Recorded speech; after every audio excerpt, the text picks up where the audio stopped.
Pembicara Netpi kita kali ini adalah Suwardi dari Makassar.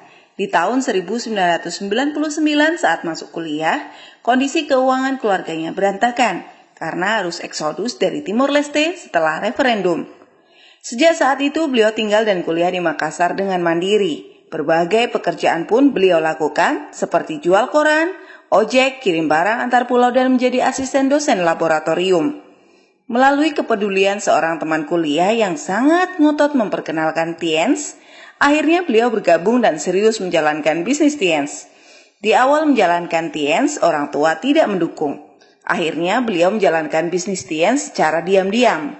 Beberapa kali mengalami kekalahan bisnis, tetapi dengan modal keyakinan dan kerja keras, kini Suwardi telah mencapai peringkat Gold Lion. Dulu hanya taunya kapal Pelni untuk ke Timor Leste. Kini melalui Tiens, beliau sudah melalang buana 3 benua dan telah meraih cash reward $20.000. Bagaimana proses perjalanan beliau menjalankan bisnis Tiens? Inilah success story dari Bapak Suwardi. Latar belakang saya lahir di daerah Bone. Bone ini kabupaten di daerah Sulawesi Selatan, tapi bukan Bone kota. Jadi bukan Bone kota, tapi Bone kampung. Saya bisa bahasakan ujungnya kampung karena kenapa? Di kampung saya itu ujungnya aspal, Bapak Ibu. Kalau Anda mau terus, itu masuknya ke rawa. Sudah tidak ada lagi jalan setelahnya. Tapi saya tidak lama di sana. Di Bone ini saya hanya sekitar usia sampai usia 6 tahun. Kalau Anda lihat tadi latar belakang pendidikan sekolah saya itu ada banyak SD-nya. Kenapa? Karena saya lahir dari keluarga pedagang. Orang tua saya pedagang. Bukan pedagang toko, tapi pedagang dari pasar ke pasar, Bapak Ibu. Dulu, berdasarkan cerita dari orang tua saya, itu mereka berdagang itu pakai sepeda. Pakai sepeda dari kecamatan ke kecamatan, Bapak Ibu. Saat saya usia 6 tahun, saya sempat sekolah di Bone. Itu sekitar sempat sekolah sebentar, kemudian kami pindah ke Kabupaten Wajo namanya. Itu tetangga dengan Kabupaten Bone. Di sana, alhamdulillah kondisi keuangan keluarga kami membaik, sedikit membaik karena kenapa? Sudah bisa punya rumah. Jadi orang tua saya sudah punya rumah, kami diboyong ke situ, tetapi aktivitas orang tua saya tetap sama. Tetap sama, jadi tetap dagang dari pasar ke pasar. Nah, dari sejak usia 6-7 tahun itu Bapak Ibu, ini mungkin hal yang bagi sebagian orang, usia 6-7 tahun itu usia bermain. Tapi bagi saya, usia 6-7 tahun itu bukan usia bermain. Kenapa? Setiap pagi, orang tua saya setiap subuh itu ke pasar. Nah, kerjaan saya waktu itu, angkat pindahkan barang dari rumah ke mobil. Setiap hari. Hari Senin, begitu. Hari Selasa, hari Rabu, hari Kamis, hari Jumat, hari Minggu pun demikian. Tidak ada istilah hari libur. Pindahkan barang dari rumah ke mobil. Pulang sekolah, orang tua saya pulang dari pasar, orang tua saya istirahat, saya dengan kakak saya turunkan barang dari mobil ke rumah. Itu setiap hari Bapak Ibu. Jadi yang namanya bekerja fisik itu sudah biasa buat saya sejak usia 6-7 tahun Bapak Ibu. Bahkan saat mulai menginjak usia sekitar 8-9 tahun sudah mulai fisik sudah cukup bagus. Saya ada tugas tambahan. Kebetulan kakak saya ini kerjanya jualan air. Jadi pulang dari pasar, jualan air. Kebetulan di kampung kami waktu itu, air bersih itu susah. Jadi harus ambil dari kecamatan sebelah. Dan kami jual pakai drum ya, mobil dibuat di drum. Dan saya kerjanya itu angkat-angkat air Bapak Ibu. Jadi sudah terbiasa tuh namanya cari uang sejak usia kecil itu sudah terbiasa. Nah, singkat cerita, tadi di SD saya itu ada 2 atau 3 SD ya di Wajo itu. Saya di waktu kecil karena mungkin terbiasa yang namanya kerja keras, agak sensian Bapak Ibu. Agak sensian di mana? Senggol sedikit, pukul. Dulu, jangan sekarang. Kalau sekarang enggak, ya. Dulu. Jadi saya pindah sekolah, beberapa kali pindah sekolah itu karena kenapa? Berkelahi. Itu berkelahi. Tapi sampai hari ini, sampai detik ini, sampai seingat saya ya, sampai orang tua saya meninggal kedua-duanya, saya tidak pernah cerita ke mereka bahwa saya sering berkelahi. Karena kenapa? Kalau saya mengeluh, itu bukan dilayani, tapi malah tambah dimarahi Bapak Ibu. Kami tidak terbiasa dimanja oleh orang tua kami. Nah, jadi waktu itu berkelahi, saya pindah sekolah. Bahkan saya pernah ya, tahu ikan ekor pari? Ya, ikan ekor pari itu, saya datangkan, saya berkelahi, saya pukul pakai ekor pari, saya tidak tahu bagaimana nasibnya setelahnya Bapak Ibu. Sangat sakit, yang berduri itu. Bahkan saya juga pernah berkelahi, teman SD juga, saya sengaja janjian pulang sekolah, kita ketemu depan pintu gerbang. Pintu gerbang saya berkelahi, dia habis disunat. Saya ini ya, burungnya itu, dan saya tidak tahu nasibnya seperti apa sekarang. Sadis Bapak Ibu. Bahkan, yang apalagi namanya, setelah saya SD, orang tua kami pindah ke Timor Leste, kami pindah lagi. Kami pindah lagi di sana, SD, SMP berjalan mulus, alhamdulillah. SMA kembali ke masa lalu itu. Saya berkelahi lagi di situ Bapak Ibu. Berkelahinya lebih sadis. Saya kelas 1 SMA baru masuk berkelahi dengan anak kelas 3. Di Timor Leste Bapak Ibu. Terus terang ini tidak pernah saya cerita. Tapi khusus untuk Pak saya cerita Bapak Ibu. Saya berkelahi, pulang ke rumah. Saya pulang ke rumah, ibu saya kaget loh. Tumben cepat pulang. Saya bilang lagi, Timor Leste kan identik dengan perang-perang ya. Intinya kalau ada perang antar tentara dengan gerakan pengacau keamanan, otomatis kami libur. Alasan saya, lagi ada perang dekat sekolah, kita pulang. Tadi saya habis berkelahi. Di situ guru saya bilang, Ardi, sudah tidak ada solusi lain. Kamu harus pindah sekolah. Saya tidak bilang ke orang tua saya. Saya pulang di rumah, melakukan aktivitas biasa, tapi karena sesuatu yang buruk ya, pasti ketahuan. Teman SMA saya yang kelas 1, teman satu angkatan datang ke rumah menjenguk. Kaget, kenapa? Hanya teman SMA saya yang cerita, dan disitulah saya dengan sangat terpaksa pindah ke Makassar. Jadi ada kabar baiknya. Kabar baiknya karena saya berkelahi, saya akhirnya jadi orang Makassar. Orang tua saya masih dagang di Timor Leste, saya pindah ke Makassar Bapak Ibu. Kabar buruknya yaitu tadi, saya pindah ini karena berkelahi. Tidak baiklah istilahnya, jangan dicontoh. Tapi saya ingin sampaikan seperti ini bahwa saya pun orang yang seperti ini, yang kerjanya suka bikin kacau, bisa sukses di Tiansi Bapak Ibu. Kondisi keluarga kami di Timor Leste alhamdulillah sangat baik Bapak Ibu. Bahkan saya waktu itu karena sering ditawari, nak mau beli apa? Saya di SMA di Makassar, nak mau beli motor, saya bilang tidak perlu. Mau beli nak, saya tidak perlu. Kondisi orang tua cukup bagus.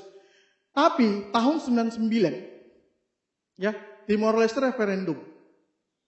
Timor Leste referendum, dan singkat cerita Timor Leste merdeka Bapak Ibu. Mau tidak mau, siap tidak siap, keluarga saya harus balik ke Makassar Bapak Ibu.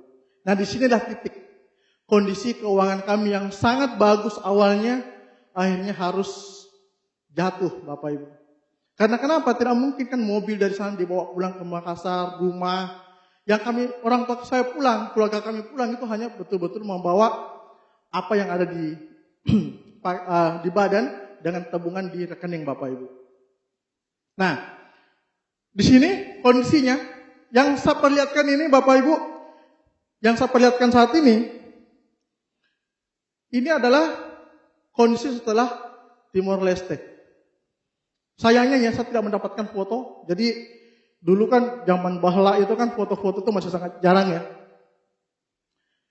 Setelah pulang dari Timor Leste, orang tua saya sempat tinggal di kampung sekitar 1 tahunan. Betul-betul hidup dari tabungan Bapak Ibu. Jadi saya bisa bahasakan orang tua saya waktu itu hampir dibilang passive income. Tidak ada penghasilan, tapi hidup dari tabungan.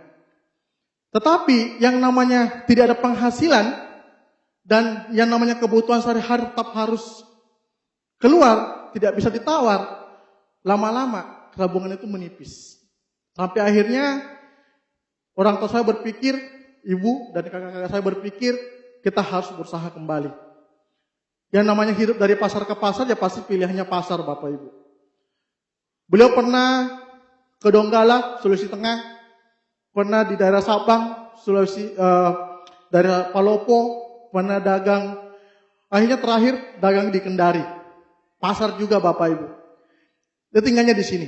Ini ada cerita yang sangat menyedihkan buat saya di sini Bapak Ibu. Saya masih kondisi kuliah, orang tua sangat tertutup terhadap kondisi keuangan. Orang tua bilang begini, kamu fokus di Makassar saja, kuliah baik-baik, dan bisa lulus. Dulu di Timor Leste, saya tidak libur, dipanggil pulang Bapak Ibu. Pokoknya kalau tidak libur, ada kapal pulang. Saat orang tua saya di Kendari, setiap libur sama pulang dibilang apa? Jangan mau pulang nak, tinggal di Makassar saja. Libur pertama, saya masih terima. Libur berikutnya, saya masih terima. Libur selanjutnya, saya mulai mikir, ada apa? Yang biasanya, saya disuruh dipanggil pulang kalau libur, lebaran. Ini lebaran Idul Fitri, saya dilarang pulang. Saya mulai curiga, ada apa? Singkat cerita Bapak Ibu, saya belum pernah injak Kendari pada saat itu, saya nekat. Libur menjelang lebaran, saya pulang. Saya hanya bermodalkan nomor telepon rumah. Dulu aku tuh belum ada handphone, saya hanya bermodalkan nomor telepon rumah. Dari Makassar, saya naik mobil ke Bajoe, naik kapal naik kapal menyeberang, kemudian sampai di terminal di Kendari. Sampai di Kendari, saya minta diantar ke pasar di Kendari. Yang saya tahu, pasar ada keluarga saya. Jadi kalau saya itu prinsipnya, kalau ada pasar, ada keluarga saya di situ. Saya minta diantar ke pasar itu, saya tanya kiri kanan ke orang yang ada di situ, akhirnya ketemu. Oh, orang tua saya tinggal di daerah Lamonai namanya, daerah Kendari. Saya ke sana naik bus kurang lebih sekitar 12 jam. Jalanan sangat jelek Bapak Ibu, bukan aspal. Saya sampai di sana, saya dikasih turun sama busnya, saya bilang, antar saya ke rumahnya Ibu Haji Stilifa. Itu nama ibu saya. Saya dikasih turun tidak jauh dari rumah ini Bapak Ibu. Nah, kalau Anda perhatikan, ini ada beberapa petak. 1, 2, 3, 4, 5 petak Bapak Ibu. Saya turun, saya tanya, di mana rumah ibu saya? Saya ditunjukkan rumah ini Bapak Ibu. Saya awalnya mikirnya, oh mereka tinggal di sini. Ternyata, setelah ibu saya keluar, beliau tinggal di petak yang terakhir ini Bapak Ibu. Ini ukurannya 3x7, kurang lebih. Dan ini kamar mandinya Bapak Ibu. Situ saya mulai berpikir, ternyata ini alasannya, kenapa saya selalu dilarang pulang. Kondisi keuangan keluarga saya betul-betul hancur Bapak Ibu. Dan di sini, ibu saya tinggal bersama 3 saudara saya dan 5 cucunya Bapak Ibu. Sangat menyedihkan. Adik saya yang satu tinggal di kios yang sebelahnya, itu kalau malam ditutup pakai karung Bapak Ibu. Jadi dari kondisi sebelum ke Timor Leste, kondisi keuangan kami sangat bagus Bapak Ibu. Akhirnya kami di sini, orang tua kami di sini Bapak Ibu. Kondisi keuangan betul-betul habis. Di situ, sejak saat itu Bapak Ibu saya mulai berikrar bahwa saya harus sukses. Saya ingin berhasil. Saya pulang ke Makassar, saya sudah bilang ke orang tua saya mulai detik ini stop kiriman. Stop kiriman. Saya tidak punya solusi Bapak Ibu. Saya tidak punya pekerjaan pada saat saya betul-betul kuliah. Sejak saya mulai berpikir bahwa saya harus sukses. Dengan cara apapun saya harus sukses. Motivasi inilah yang akhirnya membuat saya mulai mencari apa yang saya bisa lakukan untuk bisa hidup di luar dari bantuan orang tua Bapak Ibu. Kuliah saya pernah ngojek Bapak Ibu. Jadi saya pernah ngojek, yang namanya jual koran saya pernah lakukan. Itu hanya untuk demi menyambung hidup di Makassar Bapak Ibu. Saya pernah jadi asisten dosen di kampus demi untuk kebutuhan sehari-hari Bapak Ibu.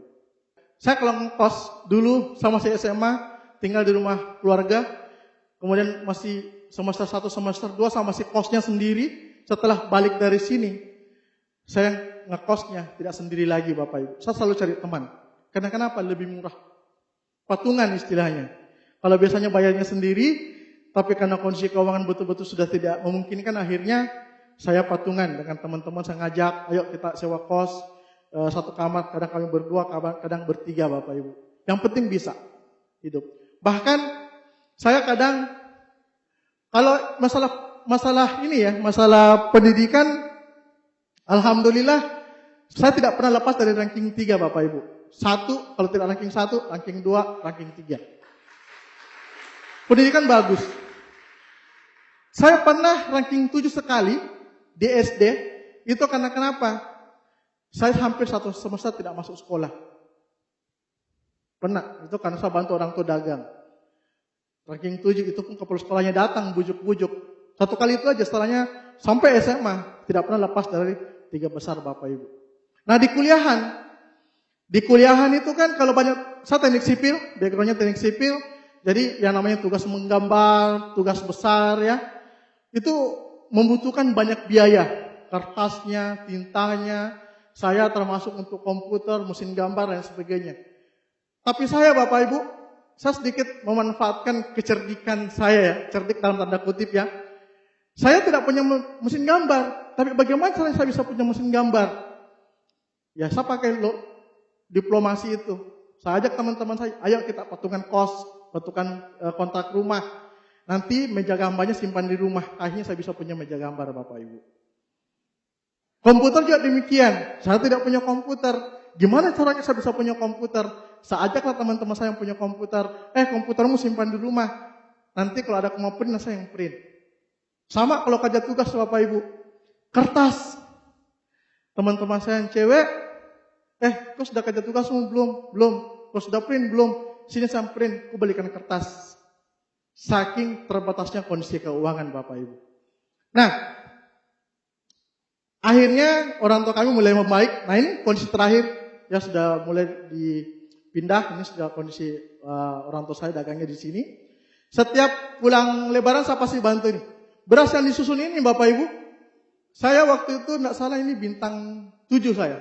Bintang 7 saya pulang kampung, ini saya masih bantu rasa angkat beras. Karena kenapa? Saya terbiasa.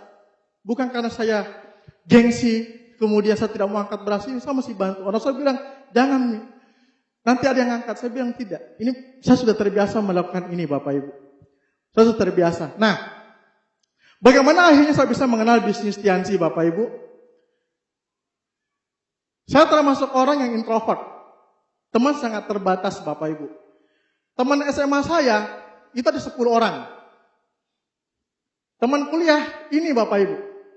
Teman kami satu angkatan 156 orang, tapi yang kami sering jalan hanya ini aja nih, ada 8 orang. 1, 2, 3, 4, 5, 6, 7, 8. Nah, yang mengenalkan bisnisnya ini. Tapi yang saya mulai tahu bisnisnya sih mulai dari orang ini. Nah, orang ini, waktu itu saya bonceng ya. Saya bonceng ke kos, kebetulan saya patungan kos. Jadi 8 orang ini adalah pemasok keuangan saya Bapak Ibu. Jadi kami patungan, sewa rumah, tapi yang tinggal saya. Tapi barang-barangnya mereka, komputer, mesin gambar itu di rumah saya Bapak Ibu, yang kami kontrak itu. Nah orang ini mengatakan begini, Ardi, kau sudah pernah ketemu Agus? Oh iya, ketemu tiap hari. Sudah dijelaskan Tiansi belum? Tiansi? Apa itu? Wah itu ada bisnis dijalankan, tapi itu tidak bagus bisnisnya. Kenapa tidak bagus? Bisnisnya monoton. Itu bahasanya. Tapi karena saya orangnya mau tadi bahasa saya ingin sukses, saya penasaran itu bisnis seperti apa. Nah, tapi ternyata setelah belakangan saya tahu bahwa bisnis MLM, saya mulai menghindar Bapak Ibu. Sudah orang ini mulai menawarkan saya ke bisnis Tiansi, saya mulai sedikit menghindar. Tapi momennya tiba. Setiap dia kos, saya pasti menghindar. Kalau dia ke kamar, saya ke kamar sebelah. Pokoknya saya menghindar, sebagaimana cuma seperti tidak di presentasi Tiansi. Tapi momen itu tiba, saya lagi sakit tipes. Yang namanya sakit tipes kan penyakit manja ya, penyakit manja. Saya sampaikan ke Agus ini, mohon aplaus dulu untuk sponsor saya. Saya telepon, pakai telepon kos, telepon rumah. Gus, titip absen. Mahasiswa ya. Gus, titip absen. Kenapa? Oh, saya lagi sakit, gejala tipes dari dokter. Oh begitu. Oh ya, nanti saya absenkan. Nah saya jenguk sekalian. Oh ya, kalau mau jenguk silakan bawa kue ya.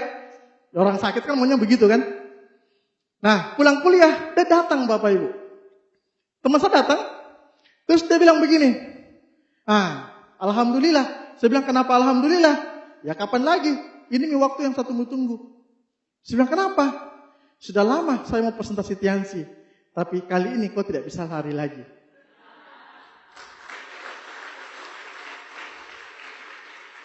Jadi dia hanya bilang, pokoknya kau duduk, diam, dengar. Saya bilang, saya tidak bisa duduk. Ya kau baring saja. Jadi saya dipesan dalam kondisi baring. Saya lemas Bapak Ibu. Gejala tipes. Waktu itu lagi menyusun tugas akhir. Di presentasi lah saya bisnis Tiansi Bapak Ibu. Di presentasi setelah itu dia pulang. Dia pulang, yang cerdik adalah dari beliau ini, dia tidak follow up saya, tapi setiap datang ke kos, dia selalu simpan majalah. Selalu simpan majalah. Majalah ini, dia ambil. Saya bilang, ada majalahmu ketinggalan di kos. Tidak apa-apa, nanti kalau sempat saya singgah ambil. Dia singgah ambil, tapi simpan majalah yang lain lagi. Yang namanya manusia, kalau mahasiswa itu kan kerjanya ya terbatas kan. Akhirnya kalau duduk di depan meja ya buka-buka itu majalah. Wah, bisnisnya bagus ini. Bisnisnya bagus ini. Tapi saya mulai mikir, bahasa teman saya bisnisnya monoton. Tidak bagus tuh bisnis MLM. Ya saya terpengaruh juga bisnis MLM ya. Kayak gimana? Nah, apalagi saya termasuk orang yang trauma dengan bisnis MLM. Karena kenapa? Saat saya SMA di Makassar, sepupu-sepupu saya itu banyak menjalankan bisnis MLM. Yang mereka kuliah itu. Jadi sama saya SMA, sepupu saya yang kuliah itu hampir semua itu jalankan bisnis MLM. Dan menariknya, tidak ada yang berhasil Bapak Ibu. Jadi ada traumatiknya. Trauma bukan karena menjalankan bisnis, tapi trauma karena melihat orang. Nah, mulai beliau Bapak Ibu, titip majalah. Akhirnya saya bilang, begini saja.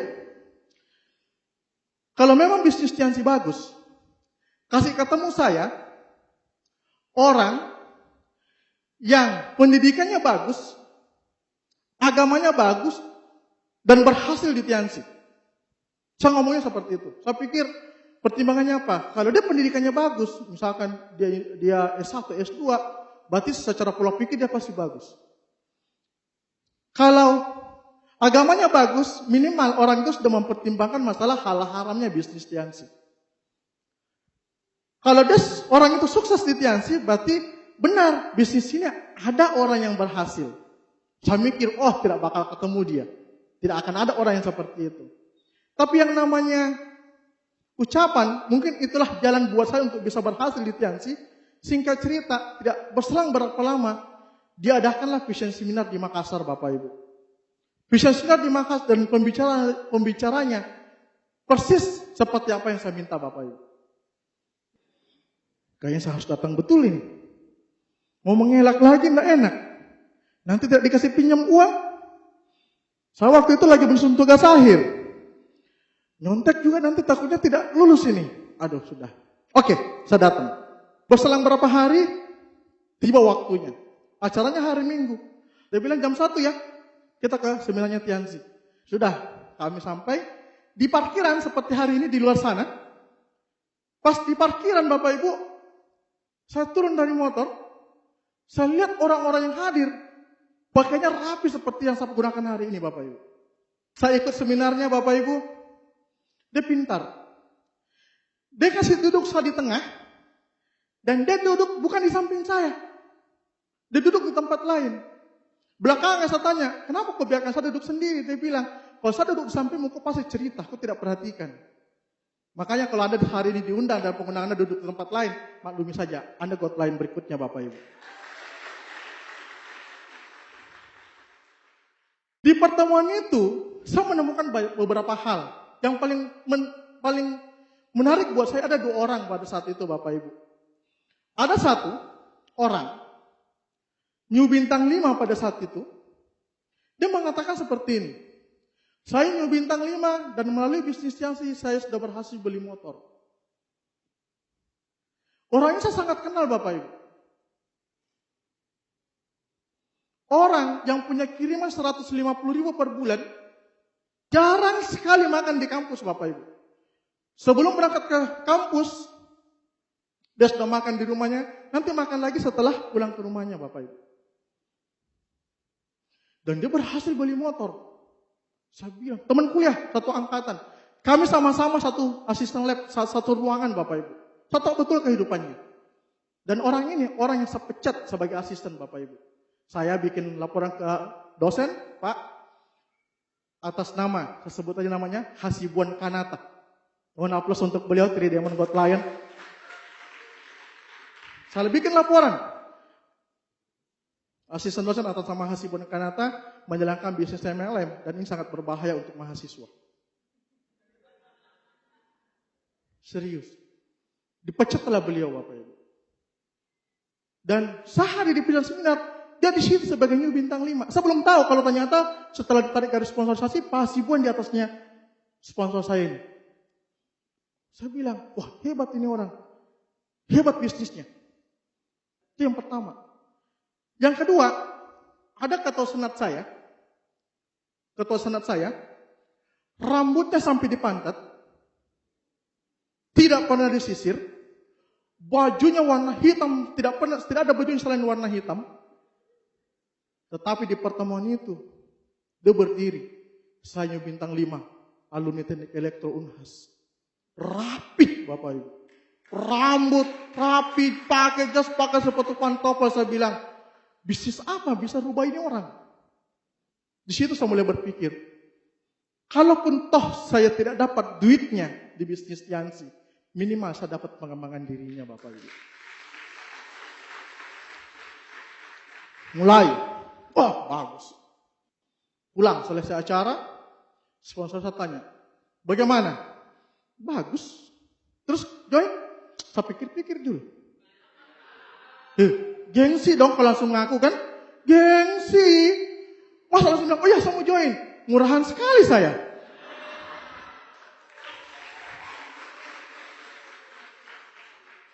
Ya kan? Jaim dong. Gimana bisnisnya? Bagus. Terus saya pikir-pikir dulu.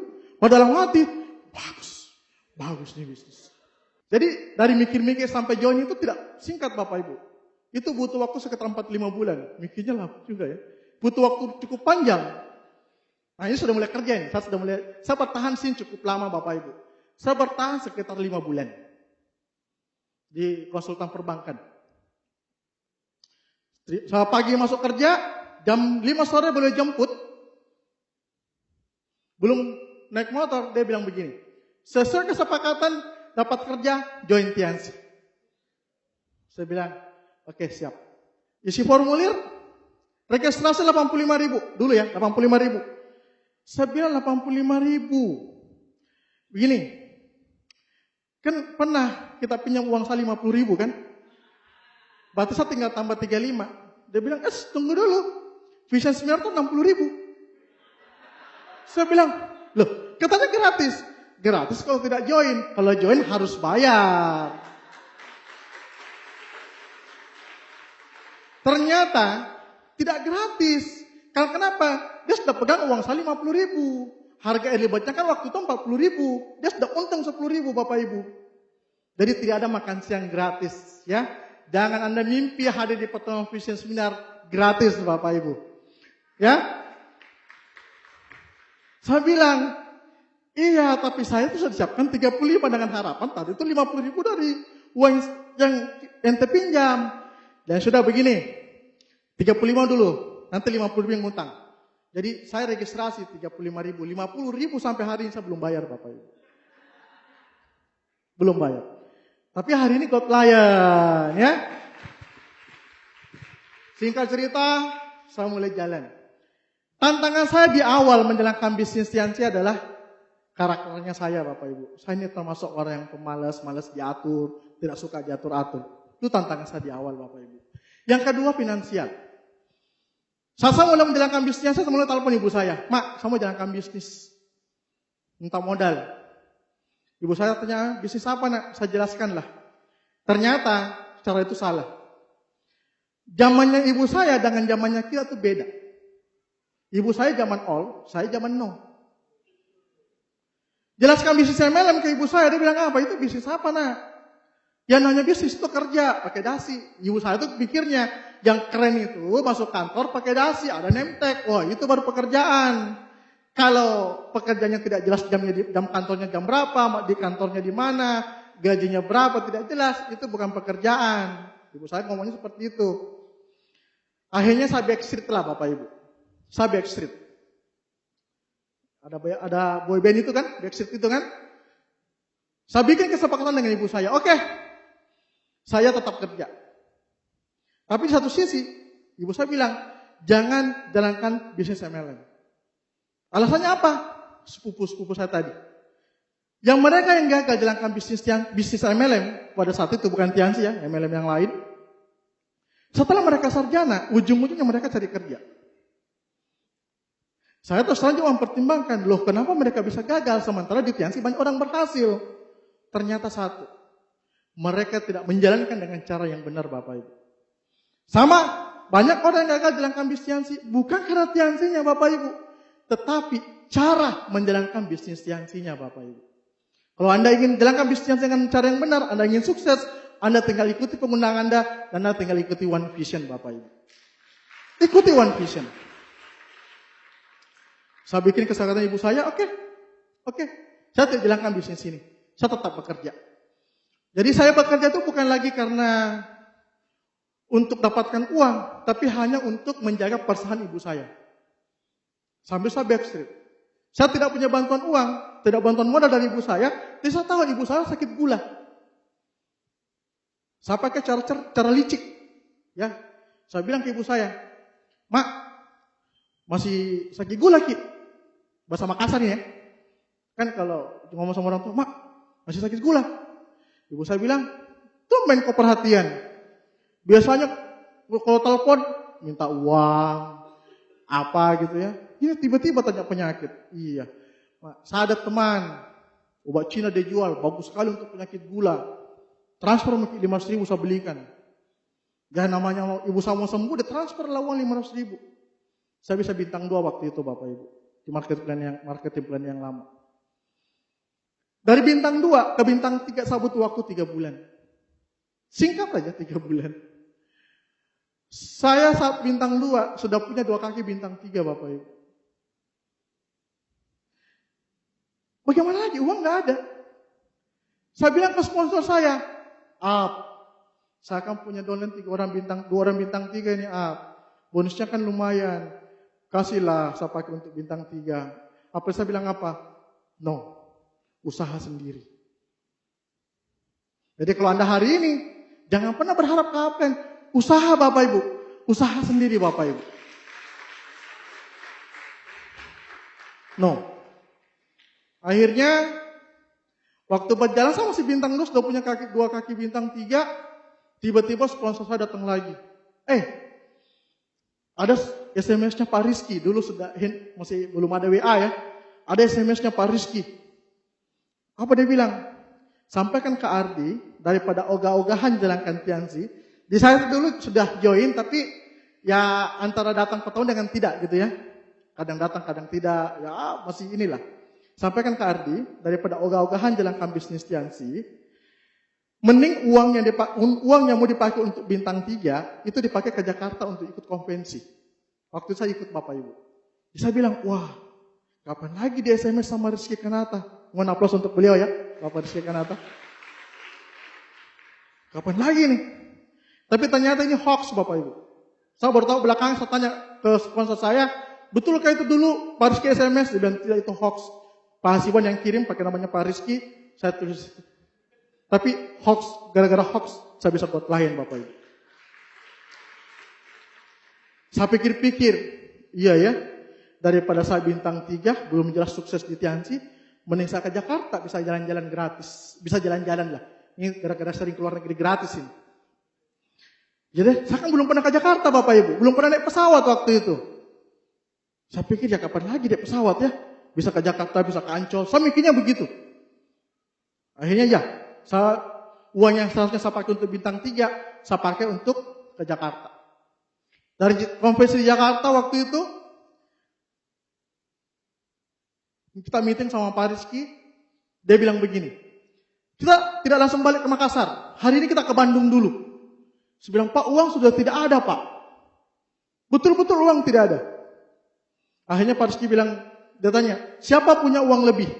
Dikumpullah beberapa orang yang lebih, kami dipinjamkan untuk ke Bandung. Dan kami tiba, Anda lihat ini jamnya. 017. Tanggal 29 bulan Maret 2015 Bapak Ibu. Pak Rizky bilang, kita mau ke rumahnya Pak Louis Tendian. Saya terus terang Bapak Ibu, hanya satu lidah yang saya tahu waktu itu. Hanya Rizky Kanata.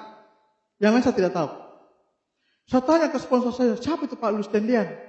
Dia bilang ini peringkat tertinggi di Asia Tenggara. Oh iya. Saya ngangguk aja, nggak ngerti saya Bapak Ibu. Bintang 2 disuruh ke Jakarta, bukan untuk konvensi, untuk jalan-jalan.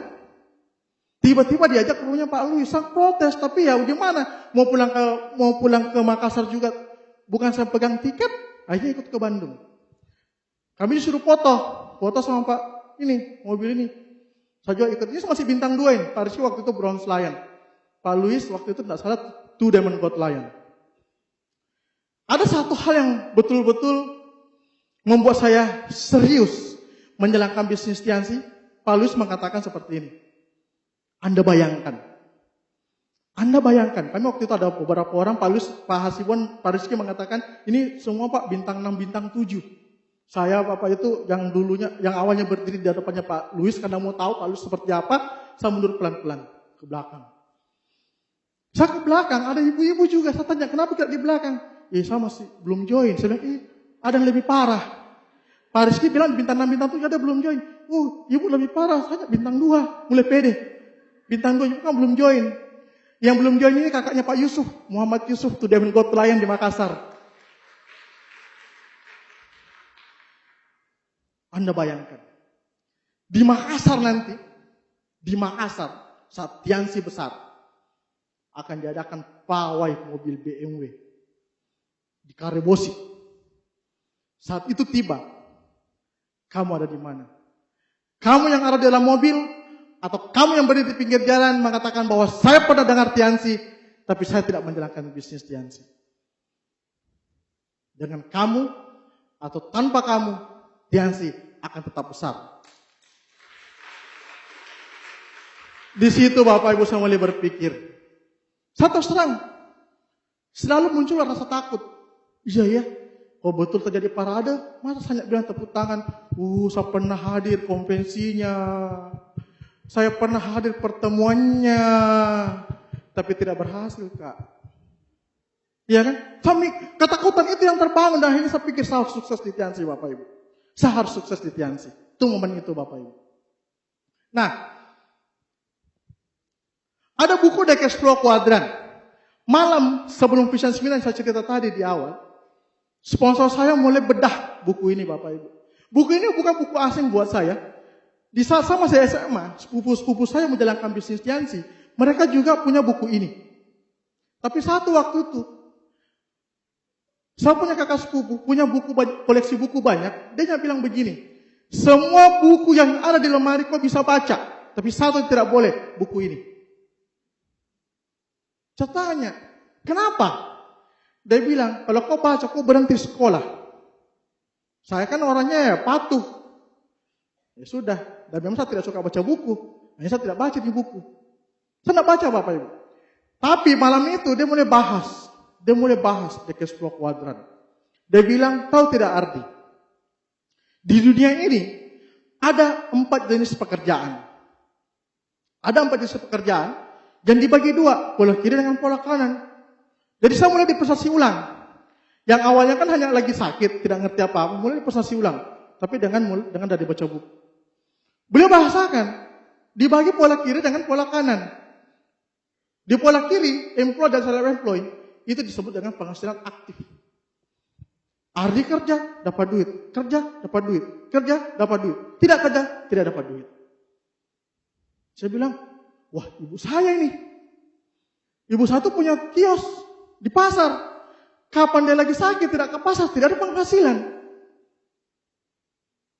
Saudara saya demikian. Sampai hari ini beberapa saudara saya masih menjalankan hidup dari pasar ke pasar, Bapak Ibu. Terus dia bilang lagi, tahu tidak? Di buku ini, halaman 96 sampai 99, ada satu strategi kerja di kuadran kanan, itu penghasilan pasif, uang bekerja untuk kita.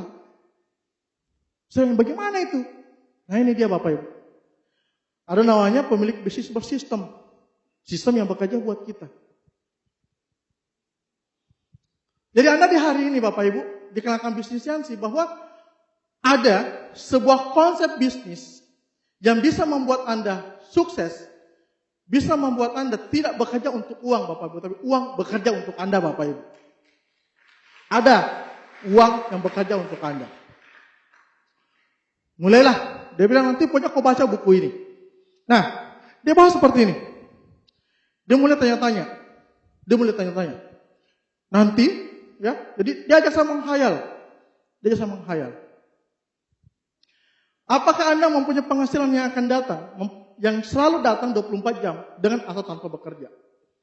Adik coba kau perhatikan. Saya kebetulan keluarga pedagang Bapak Ibu. Keluarga pedagang, kalau bicara uang, mereka semua punya. Bahkan ada beberapa sepupu-sepupu saya yang masih aktif di dunia perdagangan.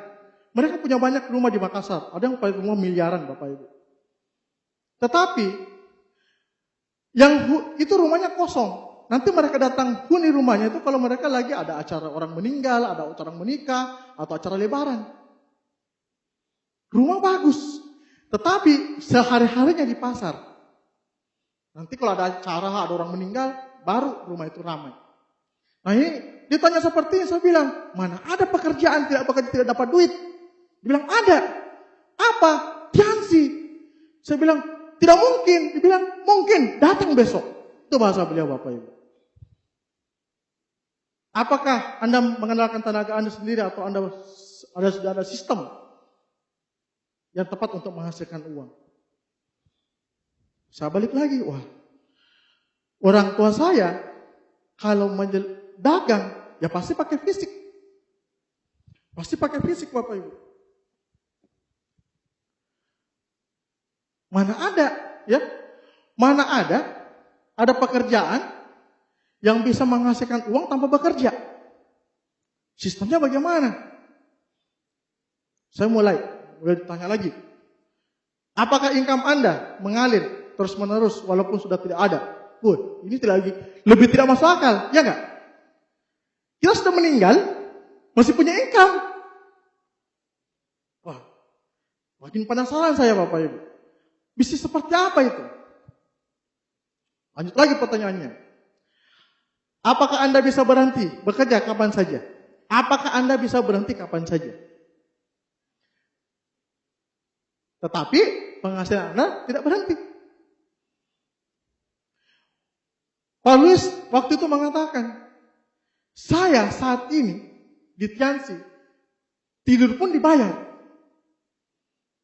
Nah, tapi waktu itu kan sebelum ketemu Pak Luis, Bapak Ibu. Saya bilang, mana ada pekerjaan seperti itu. Nah, saya ingin bertanya ke Anda, ke Bapak Ibu sekalian. Dari beberapa pertanyaan yang dulu sponsor saya ajukan, kalau saya ajukan ke Anda yang hadir di ruangan ini, jawaban apa yang akan Anda berikan? Ya atau tidak? Bila jawaban Anda tidak, bangunlah aset di sela-sela waktu luang Anda Bapak Ibu. Bangunlah aset di sela-sela waktu luang Anda. Yang menarik buat saya pada saat itu, kata-kata ini, di sela-sela waktu. Wah, di sela-sela waktu itu kan, enak sekali itu. Di sela-sela waktu itu katanya tetap bisa main, tetap bisa tidur, tapi bisa membangun aset Bapak Ibu. Jadi di awal saya menjalankan bisnis sambil bekerja. Jam 8 pagi sampai jam 5 sore saya tetap bekerja. Malamnya saya luangkan waktu saya untuk menjalankan bisnis Tiansi. Waktu itu saat saya memulai bisnis Tiansi, saya ketemu dengan Pak Rizky Kanata. Beliau mengatakan seperti ini.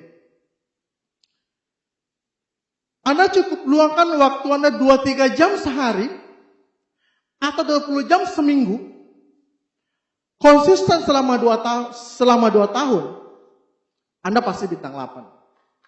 Anda pasti bintang 8 Bapak Ibu. Saya waktu itu tanya, Pak, apa garansinya kalau saya lakukan ini saya pasti bintang 8? Tahu tidak jawaban beliau apa? Khusus untuk Ardi,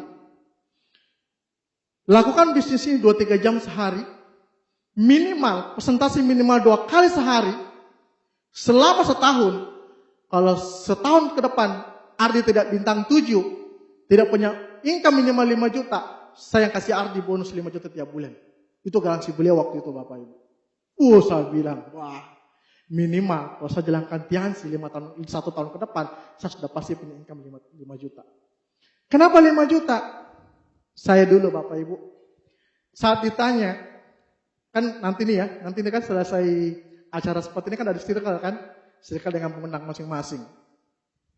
Saya mulai ditanya sama upline saya, mau bonus berapa di Tiansi? Saya bilang 5 juta. Kenapa 5 juta? Saya waktu itu gaji di kantor hanya 2 jutaan. Jadi saya pikir kalau gaji saya 2 kali lipat dari tempat kerja saya bekerja, berarti sudah besar income-nya Bapak Ibu. Nah, itu dulunya kayak gitu. Ternyata gaji 5 juta itu kecil ternyata. Setelah saya berjalankan bisnis Tiansi. Karena kenapa? Tiansinya kasih berkali-kali lipat Bapak Ibu. Berkali-kali lipat. Nah ini perbandingan bisnis MLM. Jadi waktu itu dia tanya, Ardi, orang tuamu kan pedagang. Iya, pedagang itu ibaratnya punya satu toko, jual 1000 barang, hasilnya 1000. Nah, kalau misalkan tokomu tutup, hasilnya berapa? 0. Iya ya, kalau ibu saya ada acara pengantin, tokonya tutup, tidak ada penghasilan hari itu. Terus dia bilang, di MLM, kita tuh 1000 orang, jual satu barang, hasilnya 1000. Kalau ada satu orang yang tidak menghasilkan, mungkin lagi sakit atau lagi cuti, hasilnya 999 Bapak Ibu. Nah, ini dulu, pertama kali bisnis yang sekarang, yang lagi tren, 1000 kali 1000, hasilnya 1 juta Bapak Ibu. Nah, yang menarik di bisnis Tiansi Bapak Ibu ini, ada tim bisnis. Saat Anda menjalankan bisnisnya, Anda tidak kerja sendiri. Anda akan dibantu dengan tim bisnis. Ada support system One Vision yang akan memediasi Anda, yang akan menyiapkan seluruh infrastruktur yang Anda butuhkan, kayak pertemuan hari ini Bapak Ibu. Modalnya berapa? 99.000. Sangat murah. Nah, ini modalnya, ya. Waktu itu saya terus terang saya ingin perlihatkan yang ini. Waktu saya dipresentasi sama sponsor saya lagi sakit kan, lagi terbaring itu. Dia bilang, kalau kamu Silver Lion, dapat BMW gratis dari Tiansi. Saya yang lagi sakit tiba-tiba langsung bangun, stop. Dia bilang, kenapa? Waktu itu ya, kalau sekarang kan cash reward dalam bentuk uang tunai ya, kalau dulu kan bentuk simbolnya mobil. Stop. Bilang, kenapa? Ini bisnis tidak masuk akal. Kenapa tidak masuk akal? Mana ada bisnis modal 99.000 bisa dapat BMW? Ternyata akal saya yang tidak masuk Bapak Ibu. Faktanya Pak Dele sudah dapat BMW-nya Bapak Ibu. Penerima cash reward sudah begitu banyak. Sudah banyak faktanya, bukan lagi katanya. Jadi Anda hari ini, Anda tidak perlu membuktikan apa-apa. Anda tinggal bergabung, Anda tinggal jalankan bisnisnya. Anda pun akan penerima reward berikutnya Bapak Ibu. Nah, yang namanya menjalankan bisnis yang sih namanya jatuh bangun pasti ada. Ya, yang namanya bisnis tidak naik terus. Tidak naik terus, pasti ada jatuh bangunnya. Yang namanya konflik antar upline dengan non itu biasa. Terima saja. Yang saya ingin sampaikan adalah, Anda berproses saja. Anda tidak perlu hitung-hitungan. Jangan lihat prosesnya Bapak Ibu. Kalau Anda sudah pantas, Allah akan kirimkan orang yang tepat bekerjasama dengan Anda Bapak Ibu. Allah akan kirimkan orang yang tepat bekerjasama dengan Anda Bapak Ibu. Sekali lagi saya mau bilang, jangan hitung-hitungan Bapak Ibu. Jangan hitung-hitungkan. Lakukan saja Bapak Ibu. Kalau Anda sudah pantas, Allah melihat bahwa usahanya sudah cukup, Allah akan gampang sekali kirimkan orang yang tepat bekerjasama dengan Anda Bapak Ibu. Nah, Bapak Ibu sekalian, bintang 7, ini yang saya maksud ya, mobil-mobilan.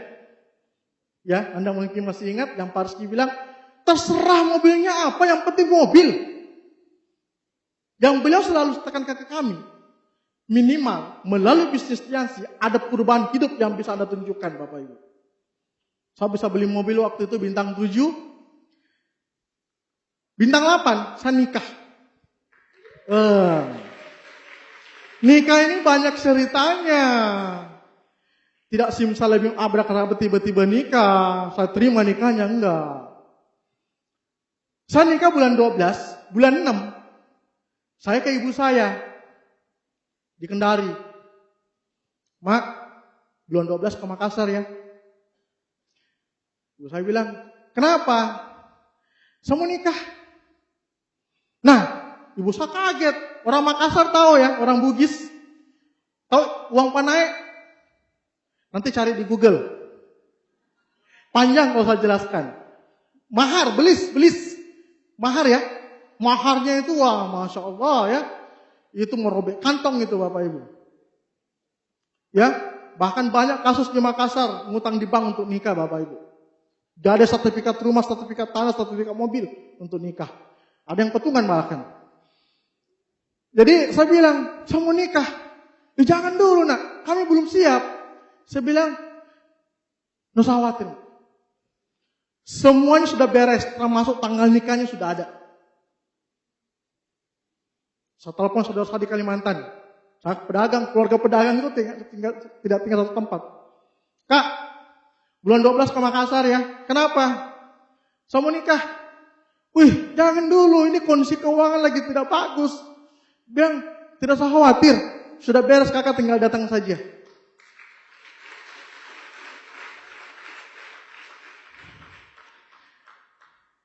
Yang laki-laki, hai.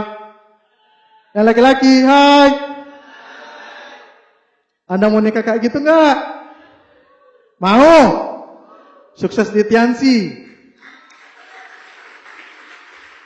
Yang wanita, hai. Mau dinikahi laki-laki seperti itu? Iya, cari orang Tiansi.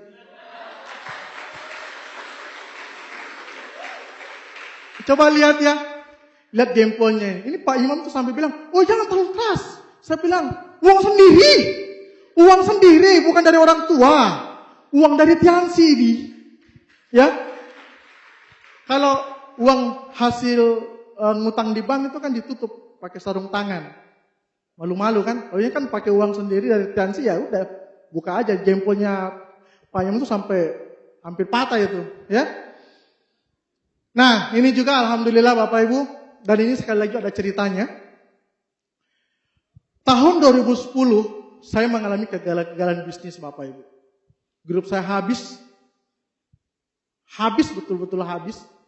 Mobil yang tadi saya jual, saya pakai motor. Di sini tantangan terberatnya adalah setiap saya ke stokis ditanya, Pak, mana mobilnya? Saya ketemu dengan orang, mana mobilnya? Saya ketemu prospekan, lah katanya Bapak punya mobil, mana mobilnya? Tapi saya ikhlas saja Bu, menerima bahwa oke, saya mengalami kegagalan bisnis. Yang saya lihat adalah saya mengalami kegagalan bisnis bukan karena Tiansinya, bukan karena One Vision-nya, tapi karena ada yang salah apa yang saya lakukan di bisnis Tiansi Bapak Ibu. Saya pakai motor sekitar 2 tahunan saya jalankan bisnis Tiansi pakai motor, dan ada satu kondisi pulang dari pertemuan, saya pulang dari OP, istri saya waktu itu masih aktif di kami berempat ini.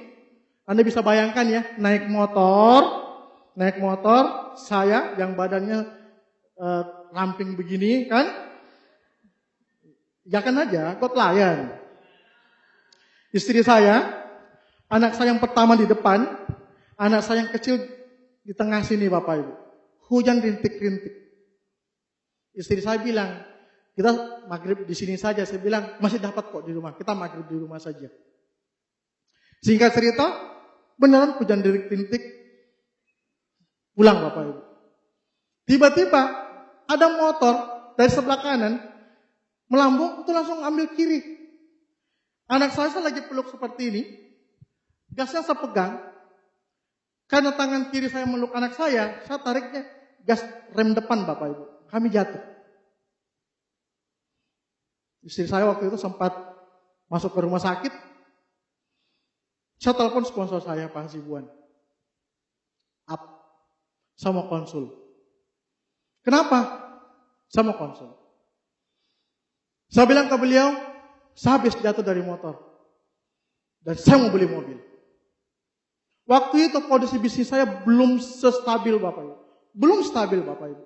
Bahkan saya bisa bahasakan, belum pantas untuk beli motor, beli mobil pada saat itu. Belum pantas. Bahkan Pak Hasibuan waktu itu mengatakan, sabar aja Pak, sabar aja. Tahan aja dulu, tahan aja dulu. Ada waktunya. Saya bilang tidak, saya harus beli mobil. Berapa bonus yang harus punya, bagaimana kondisi bisnis harus miliki untuk bisa beli mobil.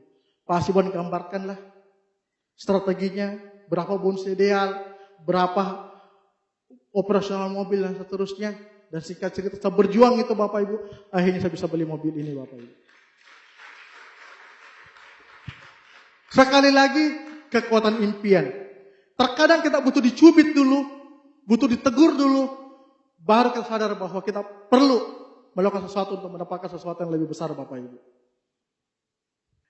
Saya termasuk orang yang tidak memiliki impian jalan-jalan ke luar negeri Bapak Ibu. Dulu. Kalau sekarang, enak sekali. Kalau dulu, saya bahkan kalau meeting dengan Pak Rizky, dengan Pak Hasibuan, siapa yang mau keluar negeri, saya tidak pernah angkat tangan. Dan Pak Hasibuan sangat tahu bahwa saya tidak memiliki impian untuk keluar negeri. Tetapi pada saat itu, istri saya, tahun 2012, kurang lebih ya, saya lagi baring-baring, istri saya di samping saya, dia bilang begini, waktu itu ada kualifikasi Rusia kalau tidak salah, tahun 2012. Ya, ayah kejar Rusia? Saya bilang tidak. Bilang kenapa? Saya tidak suka keluar negeri. Istri saya bangun, dia bilang begini. Mungkin kita suka, tapi bisa saja ada orang sekitarnya yang suka. Saya bangun, siapa? Siapa yang suka keluar negeri? Saya bilang, saya. Wah, di situ Bapak Ibu. Mulai saya berpikir, ya, saya berjuang tidak untuk diri saya sendiri, tapi saya berjuang untuk istri dan anak-anak saya Bapak Ibu. Sama mungkin Anda di hari ini Bapak Ibu. Anda mungkin berpikir, penghasilan Anda hari ini sudah cukup. Income Anda sudah cukup. Kehidupan Anda mungkin hari ini sudah cukup. Iya. Tapi coba lihat kiri kanan Anda Bapak Ibu. Coba lihat lingkungan Anda. Coba lihat keluarga Anda. Siapa tahu saja ada di antara mereka yang membutuhkan bisnis ini Bapak Ibu. Ada di antara mereka yang membutuhkan pertolongan Anda Bapak Ibu. Dan Anda bisa bantu mereka melalui bisnis Tiansi Bapak Ibu. Melalui bisnis Tiansi. Akhirnya saya kejar Rusia Bapak Ibu. Saya kejar Rusia dan saya tidak dapat. Saya tidak lolos. Tapi mulai titik itu saya mulai yang namanya trip luar negeri saya mulai ngejar. Akhirnya saya mulai dapat ke Malaysia. Waktu itu saya bawa anak saya. Kan saya mikirnya saya keluar negeri bukan untuk saya bawa anak saya waktu itu. Kemudian ke Cina. Ke Cina ini sebenarnya saya mau kasih ke istri saya. Saya sudah urus semua. Paspor. Semua hal yang dibutuhkan untuk suami. Dan digantikan oleh istri saya sudah urus. Tapi sekali lagi. Apa yang saya luar biasa. Pak Hasibuan ini dia bilang ke istri saya. Dia belum pernah keluar negeri saja itu. Makanya dia tidak tahu luar negeri itu indah. Singkat cerita, entah bagaimana caranya Pak Hasibuan bilang, Pak, untuk Cina ini tidak bisa digantikan. Harus distributor yang bersangkutan yang berangkat. Harus distributor yang bersangkutan yang berangkat. Akhirnya dengan sangat terpaksa berangkat Bapak Ibu. Waktu itu ketemu dengan Pak Suhaib, ya. Mohon aplaus untuk beliau. Tapi sejak di sini saya mulai berubah. Ternyata pergi ke luar negeri itu indah Bapak Ibu. Makanannya banyak. Dapat fasilitas istimewa. Kita kayak raja Bapak Ibu. Kayak raja. Coba tanya orang-orang yang sudah pernah keluar negeri di depan ini. Itu kita keluar negeri itu dilayani. Di luar negeri sana Bapak Ibu. Kalau kalian tabung bule. Mau anak kecil umur berapa tahun jago bahasa Inggris. Ya kan? Pengemisnya bule. Yang angkat-angkat koper bule Bapak Ibu. Saya mulai melihat, ternyata ya, kalau kita di Indonesia kan lihat bule istimewa sekali di sini. Ternyata bule sini pengemis.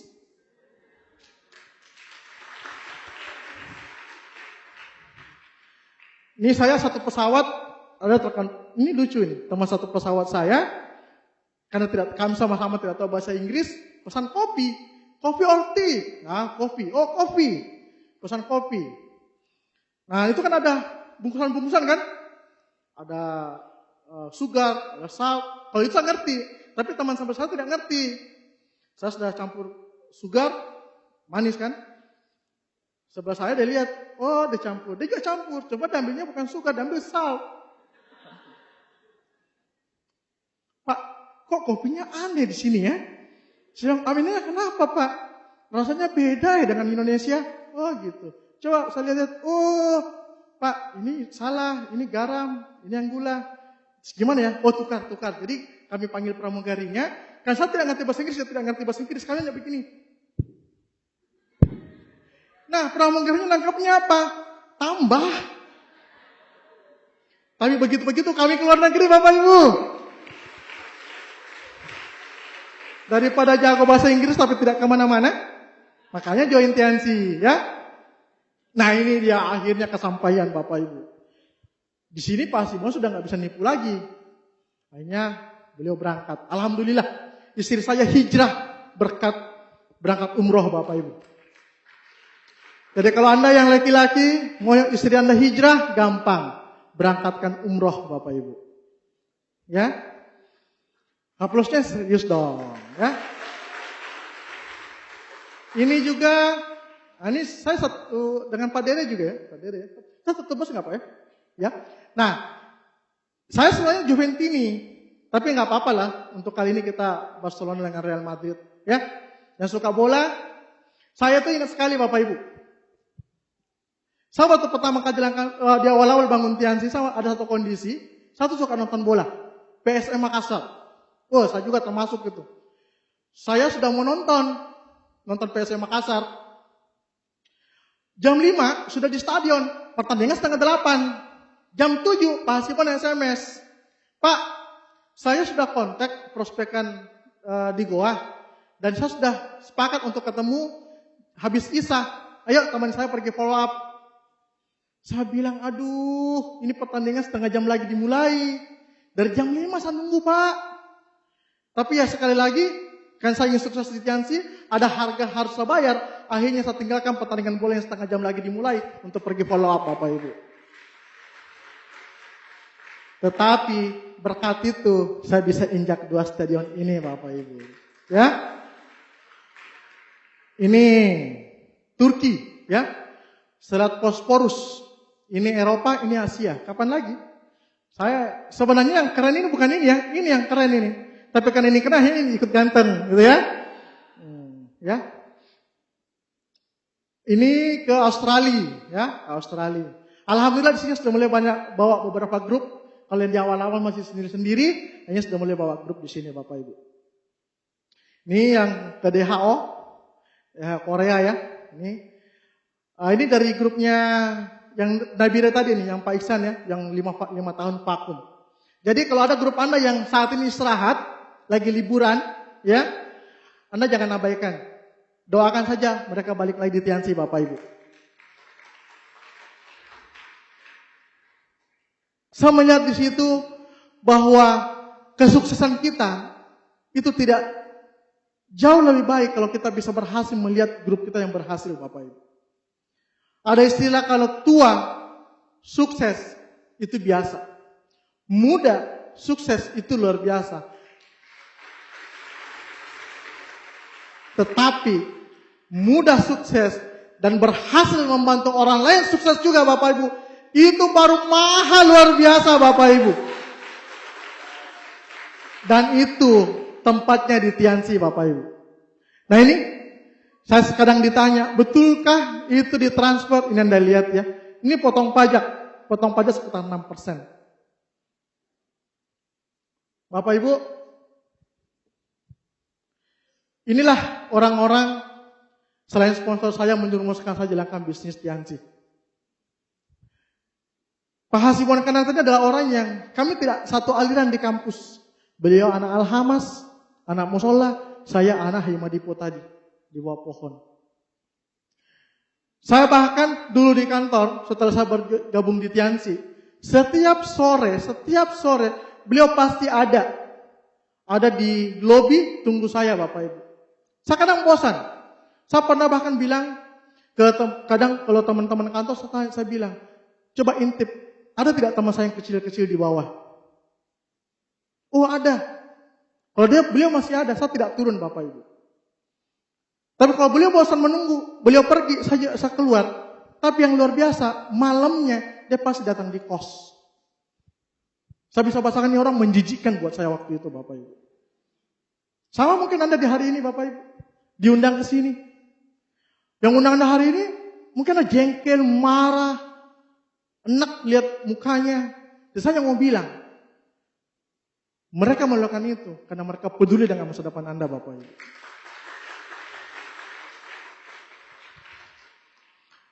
Pak Erik Yong, saat konvensi tahun 2005, saya waktu itu terlambat datang ke acara konvensi. Saya sampaikan ke Pak Rizky sampaikan, Ardi nanti kalau sudah sampai di hotel, di tempat pertemuan, cari namanya Pak Erik, nanti tasnya dititip sama Pak Erik ya. Saya mikirnya, wah Pak Erik, mungkin pembantunya Pak Rizky. Saya nggak ngerti siapa leader itu, saya belum tahu. Saya tanya Pak Rizky karena ada Pak Hasibuan waktu itu.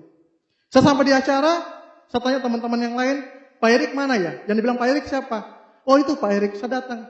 Pak, saya dikasih Pak Rizky minta titip tas sama Bapak. Tasnya saya kasih Pak. Saya kasih biasa. Saya kasih. Terus tasnya diambil. Beliau ke parkiran mobil. Tasnya dibawa. Saya ikut di belakang tenteng jaket. Tasnya dimasukkan di mobilnya. Jaketnya dimasukkan. Kembali ke tempat pertemuan. Singkat cerita. Sesi pengumuman penerima reward. Ternyata beliau salah satu penerima BMW pada saat itu Bapak Ibu. Yang saya bisa petik pada saat itu, Tiansi tidak menjadikan orang sombong Bapak Ibu. Saya belajar dari beliau bahwa orang yang sukses di Tiansi, orangnya sikapnya pelayan Bapak Ibu. Melayani. Saya bukan siapa-siapa. Tapi saya kasih tas, Anda kan dia bilang, kau siapa? Saya ini penerima mobil. Tapi yang beliau lakukan, tas diambil. Tasnya dibawa Bapak Ibu ke mobilnya. Ini yang luar biasa. Ini yang saya pelajari dari beliau Bapak Ibu. Nah ini. Ya. Saya bisa bahasakan ini orang musuh bebuyutan saya Bapak Ibu. Paling sering marahi saya. Dan saya juga paling sering marah sama beliau. Tapi saya mau bilang, saya bisa berdiri di panggung Gota Layan ini. Itu karena Pak Rizky Kanata ini Bapak Ibu. Kalau pengundang Anda, upline Anda hari ini marah, Anda terima saja. Itu salah satu wujud cara mereka untuk membuat Anda berhasil Bapak Ibu. Salah satu cara membuat Anda untuk sukses di Tiansi Bapak Ibu. Beliau kalau sudah bicara gol, tidak ada lagi alasan. Mau bagaimanapun kondisinya harus dapat. Dan itulah beliau. Saya belajar dari beliau masalah komitmen. Kerja keras untuk mengejar gol ini Bapak Ibu. Bapak Ibu, mungkin melalui mereka lah pertolongan itu datang buat saya Bapak Ibu. Dan saya ingin mengatakan, mungkin saja tiket PS yang Anda beli hari ini dari pengundang Anda, itu adalah pertolongan Tuhan kepada Anda Bapak Ibu. Saya tidak tahu, mungkin saja itu adalah salah satu jawaban dari doa-doa Anda selama ini Bapak Ibu. Sikapi secara positif. Ambil hikmahnya apa yang bisa Anda dapatkan hari ini Bapak Ibu. Kalau ditanya kenapa saya berjuang jalankan bisnis Tiansi, mereka Bapak Ibu. Orang tua saya sudah almarhumah. Saya hanya bisa mendoakan beliau setiap waktu saya berdoa Bapak Ibu.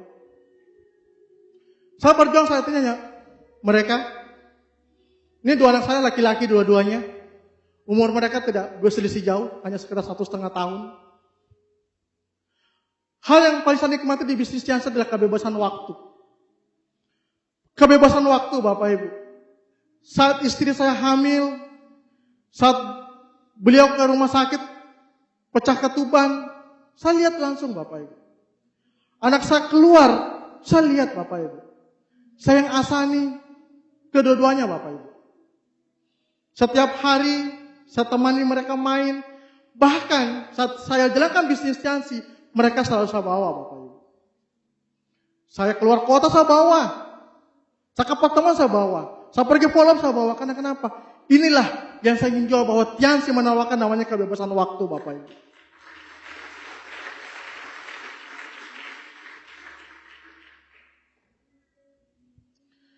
Ini wanita yang sangat kuat. 2009 kami menikah, bulan 12. Tidak berselang berapa lama, hanya sekitar 3-4 bulan setelahnya, saya mengalami kegagalan bisnis. Yang namanya honeymoon tidak ada. Saat beliau mengandung anak saya yang pertama, saya lagi di mobil sama beliau. Ayah, saya mau makan nasi campur. Saya bilang nantilah. Jalan, orang ngidam. Ayah, saya mau makan nasi campur. Nanti saja. Jawaban saya nanti, kenapa? Saya tidak punya uang, Bapak Ibu. Nggak punya duit. Hanya untuk beli nasi campur. Beliau marah. Tetap saya tidak bisa belikan. Pernah juga satu kali, beliau ngotot makan durian, Bapak Ibu. Saya bawa beliau ke mall. Saya nggak punya uang. Saya bawa ke mall. Saya bilang, makan yang bisa kita makan. Silakan makan, saya pergi dulu. Saya pergi kemana? Saya pergi cari pinjaman. Saya nggak ada duit. Sudah bos selesai makan di SMS. Ayah di mana? Tunggu, saya masih di jalan. Ketemu orang dulu. Menunggu lama di mall, Bapak Ibu. Bayangkan sudah makan, belum dibayar. Gimana malunya, Bapak Ibu? Saya tahu bagaimana kondisinya beliau saat itu. Dan saya juga, tunggu, saya lagi ketemu orang. Saya lagi kontak beberapa teman saya yang bisa pinjamin duit. Hanya untuk beli 1 biji durian, Bapak Ibu. Sampai titiknya, saya mengatakan ke beliau seperti ini. Mam, saya harus jujur. Kondisi bisnis saya lagi hancur. Betul-betul hancur. Saya kadang ke pertemuan sendiri. Terserah mama. Mau seperti apa? Saya berhenti di Tiansi, saya terima. Saya cari pekerjaan juga, saya terima. Istri saya mengatakan seperti ini. Ayah, yakin di Tiansi? Saya bilang yakin. Yakin sukses di Tiansi? Yakin, saya pasti sukses di Tiansi. Istri saya mengatakan, ayah, saya percaya ke ayah, saya support ayah, bertahan di Tiansi, dan saya yakin ayah pasti sukses di Tiansi. Alhamdulillah Bapak Ibu, saya berhasil membuktikan satu kepercayaan beliau, Bapak Ibu. Kami butuh waktu 2 tahun untuk memperbaiki bisnis kami, Bapak Ibu. Beliau bertahan. Beliau siap menerima susahnya itu, Bapak Ibu. Jadi Anda yang hari ini, kalau Anda suami istri menjalankan bisnis Tiansi, atau ada istri Anda menjalankan bisnis Tiansi, atau suami Anda menjalankan bisnis Tiansi, atau anak Anda yang menjalankan bisnis Tiansi, beri mereka waktu, Bapak Ibu. Beri mereka waktu. Beri mereka waktu untuk membuktikan bahwa mereka pun bisa berhasil di bisnis Tiansi, Bapak Ibu. Tidak ada yang instan. Tidak simsalabim bisnis ini bisa berhasil, Bapak Ibu. Tapi kalau Anda percaya, Anda mau lakukan kerjanya, Anda mau memantaskan diri, maka orang-orang yang Anda percaya pasti berhasil di Tiansi, Bapak Ibu. Pasti berhasil di Tiansi. Allah berfirman, aku sebagaimana persangka hambaku kepadaku. Aku bersamanya jika ia berdoa kepada aku, Bapak Ibu. Saya yakin Anda sepakat bahwa modal terbesar kita menjalankan bisnis Tiansi adalah impian Bapak Ibu. Alasan kenapa kita sukses di bisnis Tiansi Bapak Ibu. Yang paling penting adalah Anda harus memiliki alasan yang kuat kenapa Anda ingin sukses di Tiansi. Mulailah hal-hal yang tidak bernilai materi. Anda hari ini yang saat ini sebagai seorang anak, Anda mungkin ingin membahagiakan orang tua Anda. Ingin memperbaiki rumah orang tua Anda. Ingin merenovasi rumah orang tua Anda. Anda ingin menahajikan orang tua Anda, mengumrahkan orang tua Anda. Bagi yang muslim, bagi yang non-muslim mungkin Anda ingin memberangkatkan ke tempat-tempat ibadah agama Anda. Atau minimal, Anda yang saat ini sebagai seorang anak, kalau Anda belum bisa memberi ke orang tua Anda, minimal Anda tidak menjadi beban bagi orang tua Anda, Bapak Ibu. Anda yang saat ini sebagai orang tua, sebagai suami, sebagai istri, tidak ada kata terlambat Bapak Ibu. Tidak ada kata terlambat untuk sukses di bisnis Tiansi. Pemilik McDonald merintis usahanya usia 62 tahun Bapak Ibu. Pemilik KFC merintis usahanya usia 52 tahun.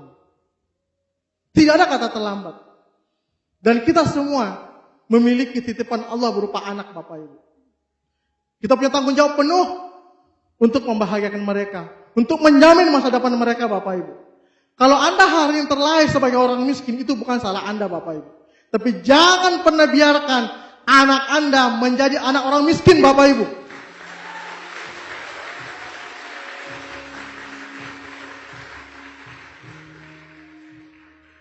Kalau Anda hari ini sebagai seorang anak menderita, jangan pernah biarkan anak Anda kelak menjadi orang yang menderita juga Bapak Ibu.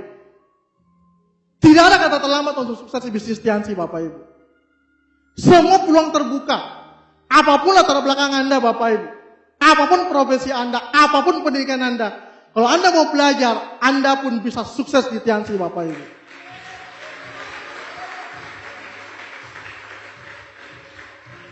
Saya ingin Anda berdiri, pikirkan apa yang menjadi motivasi Anda menjalankan bisnis Tiansi Bapak Ibu. Bagi Anda yang belum member, ambil keputusan Bapak Ibu. Sikapi secara positif bisnis yang ditawarkan Anda hari ini Bapak Ibu. Siapa tahu saja melalui bisnis Tiansi 2, 3, 5, 10 tahun ke depan kehidupan Anda berubah melalui pengundang Anda hari ini Bapak Ibu. Bagi Anda yang member, berjuanglah. Terus fight Bapak Ibu. Masalah akan selalu muncul. Tapi satu yang saya mau sampaikan, masalah tidak akan pernah jadi masalah kalau Anda tidak permasalahkan Bapak Ibu. Di saat Anda menghadapi masalah, kembali ke impian Anda. Alasan Anda kenapa Anda harus fight di Tiansi. Gali kembali kenapa Anda sukses di Tiansi. Fight lagi, fight lagi, fight lagi. Sudah untuk Anda. Terima kasih Pak. Assalamualaikum warahmatullahi wabarakatuh.